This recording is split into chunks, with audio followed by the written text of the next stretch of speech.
నీ బిడ్డల్ని దేవుని కొరకు ఆత్మల్ని సంపాదించినట్లు ప్రోత్సహించు. అనేకుల కోసం బ్రతకడానికి ప్రోత్సహించు. ఎప్పుడూ నీ కొడుక్కి నీ కూతురికి చెప్పడం నేర్చుకో, మన కోసం మనం బతకూడదురా, మనం జనం కోసం బతకాలి. 10 మంది కోసం మనం బతుకుండాలిరా. వాళ్ళు కీడు చేసినా సరే 10 మందికి మేలు చేసే జీవితమే మనం జీవించాలి. కీడుకరంగా మాత్రం మనం బతకూడదు. ఎందులో ఉన్నా, ఏ ఫీల్డ్లో ఉన్నా 10 మందిని దృష్టిలో పెట్టుకుని మనం బతకాలి. మనం బతకాలి, 10 మందిని బ్రతికించాలి. మనం రక్షించబడాలి, 10 మందిని రక్షించాలి. మనం వెలగాలి, 10 మందిని వెలిగించాలిరా.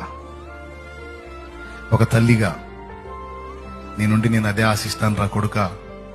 ఒక తల్లిగా నీ నుంచి అదే ఆశిస్తాను నా కూతురా అని నీ కొడుకు కూతురి చెప్పుకోవాలి, కన్నీళ్లతో చెప్పుకోవాలి. దేవుణ్ణి ప్రేమించినట్లు వారి మనసులను ప్రేరేపించాలి. ప్రభు నీకు ఎలాగా సమీపమయ్యాడో, ప్రభు నీకు